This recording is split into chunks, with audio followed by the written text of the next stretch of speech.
Olá, amigos, sejam bem-vindos. Na aula anterior nós falamos basicamente, sobre a existência de dois usuários privilegiados na rede de Ethereum, ou seja, os validadores e os searchers. Falamos que basicamente esses usuários privilegiados eles conseguem extrair valor das transações que são realizadas pelos usuários comuns, além de conseguir, por exemplo, comprar tokens e criptomoedas mais barato também. O objetivo da aula de hoje é entender, do ponto de vista teórico, como que funciona, como que eles conseguem extrair, o porquê que eles conseguem extrair valor diferente do que ocorre com os usuários comuns. Vamos lá. Bem, aqui nós temos a figura que eu vou chamar de vítima, que é a pessoa, que é o usuário comum que vai fazer uma transação por meio, por exemplo, de uma corretora da Coinbase ou por meio da Uniswap. E até mesmo pode até vir a ser o Banco Central do Brasil, caso, por exemplo, nós tenhamos aí uma moeda, uma versão do real, por exemplo, na rede Ethereum. As regras, quem define as regras de processamento, de validação, não é o Banco Central, é a rede Ethereum. Então até mesmo o Banco Central aí pode ser uma das vítimas, desse sistema que nós vamos entender um pouco melhor. Então o que acontece? O que é a vítima, o usuário comum? Basicamente ele vai para realizar uma transação, por exemplo, transação uma compra de um token. Na Uniswap, por exemplo, ele vai comprar Shiba Inu com Rapid Ether ou qualquer outra transação que você possa imaginar. Essa transação, em princípio, ela vai para um lugar chamado Mempool. Então aqui nós temos uma série de transações, por exemplo. Esse Mempool não é a mesma coisa que a blockchain. Essas transações aqui, elas ficam no Mempool, elas precisam ser validadas. E apenas depois que elas são validadas é que elas entram na blockchain. Nós já falamos que o validador, por exemplo, ele pode escolher transações que paguem mais para ele. Se tiver uma transação, por exemplo, com a transação vai uma quantidade de gas, que é o valor, a taxa, que é da rede. E o minerador ele pode achar que uma transação que a vítima, por exemplo, enviou para ele um valor muito baixo, muito comum, você já usou na prática. Muitas vezes, se você não envia o gas suficiente, a sua transação ela é cancelada, certo? Um dos motivos pode ser a recusa do validador, dado a quantidade que você enviou de gas muito baixa. Perfeito. O que acontece é que essas transações elas são públicas. As transações da Mempool, em princípio, qualquer pessoa pode ver essas transações, basta que rode um software em JavaScript simples, como nós já fizemos, e aí você tem todas as transações da Mempool. Claro que essas transações elas precisam ser decodificadas, mas isso também é bem simples de ser feito. Então, uma vez que essas transações estão na Mempool, o que pode acontecer? Nós temos aqui, essa figurinha que vocês estão vendo aqui, alguém que viu, por exemplo, que a nossa vítima enviou uma transação interessante. E ela pode fazer o que? Ela pode fazer algo que nós chamamos de sanduíche ataque, que nós vamos aprender a fazer com o código, nós vamos ver todos os detalhes. Então, por hora, pense que o sanduíche ataque é apenas uma transação que é enviada antes e depois da transação da vítima, de modo a que eu venha sair, no caso esse atacante aqui, venha sair com mais recursos do que ele entrou. Sempre esse é o objetivo, uma operação de arbitragem, mesmo desse tipo de ataque, é você sair com lucros, certo? Bem, qual que é a grande questão? A questão é que esse atacante, quando ele submete, por exemplo, vai tentar fazer um sanduíche ataque, um front running, em relação à vítima, e essa transação dele também está pública, tá? E aí o que acontece?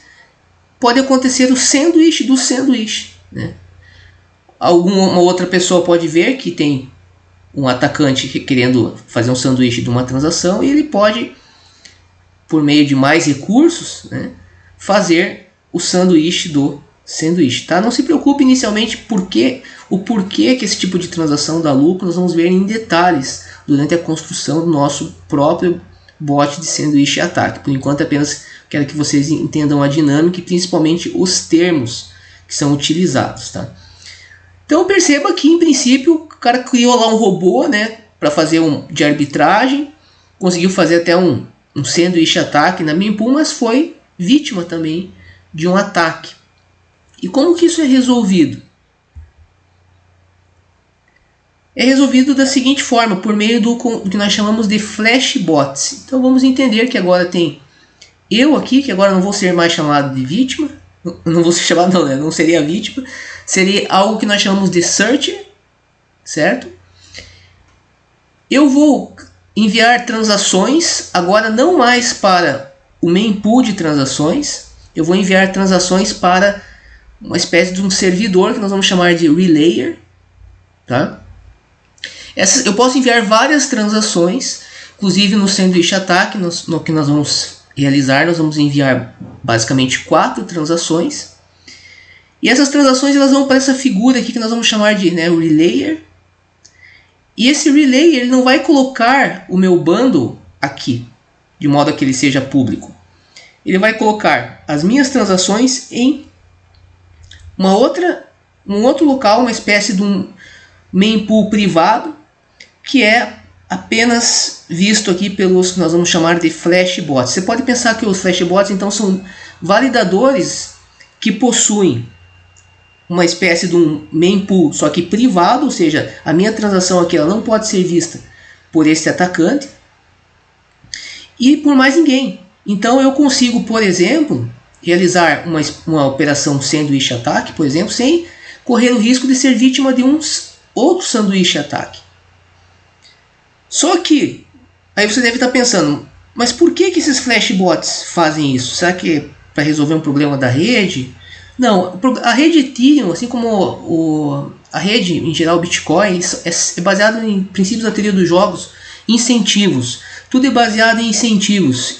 E o incentivo desses flashbots é receber uma quantidade de gas diferenciado. Por isso que eles então estão dispostos a não colocar as minhas transações à mostra para os demais, porque eu estou pagando um valor de gas. E aí o lucro vai depender justamente de você saber fazer os cálculos adequados, saber escrever um código de modo que você venha otimizar ao máximo o gas, porque quanto mais gas você economiza, é mais valor que você pode pagar, por exemplo, para os flashbots, né? Ou de modo que você venha poder realizar operações lucrativas. Então perceba que quando você vai fazer uma transação na Ethereum, dependendo do código que você escreve, você pode escrever um código que gaste mais ou menos gas. Então nesse sentido, na construção desse tipo de robôs, é muito importante o uso, como eu já falei, né, do assembly, certo? Mas nós vamos construir, né, tanto o flashbot, de modo a que você possa entender como que funciona essa questão na prática, como que funciona o bundle, o que é o relayer. E depois nós vamos construir o nosso Sandwich Attack, que aí envolve mais conceitos, né? Porque nós precisamos analisar as transações, nós precisamos decodificá-las e realizar o envio dessas transações para o bundle. Então nós vamos fazer basicamente 2 robôs nesse módulo. O primeiro um flashbot básico, onde eu vou enviar transações diretamente para o relay, que vai fazer aqui, que vai enviar para os flashbots, e depois nós vamos fazer um Sandwich Attack utilizando aqui o bundle, né, os flashbots, de modo a não sermos vítima, né, de um outro sanduíche em cima do sanduíche. Perfeito? Então eu espero que vocês tenham entendido como que funciona e que as coisas na Ethereum não são tão simples, né? Extrair valor da rede não é uma tarefa muito fácil, mas muitas pessoas já estão extraindo muito dinheiro e esse conhecimento certamente é muito útil, tanto para fins de extração de valor quanto também para análise de questões de segurança. Então espero que vocês tenham entendido e nos vemos na próxima aula.